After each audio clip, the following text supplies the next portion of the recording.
டிவில வந்து ஜெஸ்ஸி சொல்ல, நான் என்ன பண்ணேன், சும்மா நடந்து தானே போனேன் அப்படின்னு. நான் என்ன பண்ண, சும்மா ஒரு பாட்டு தானே பாடினேன், நான் எதுவும் எனக்கே வந்து ஐயோ இதை ஒரு பிரச்சனை ஆக்கிடுவாங்களோன்னு ஒரு பதட்டம் ஒண்ணு ஆரம்பிச்சிடும் எனக்கு. இந்த பாராட்ட கூட எடுத்துக்க முடியாத அளவுக்கு பிரச்சனைகள் என்ன அடிச்சிருந்தா ஒரு பதட்டம் வரும்.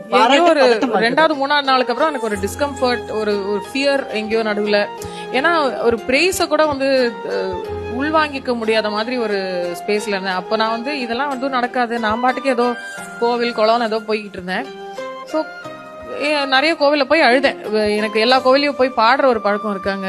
அந்த சாமி முன்னாடி நின்று பாடிட்டு வருவேன். ஏதோ எங்க இருந்தாலும் நான் போய் பாடிட்டு வருவேன்.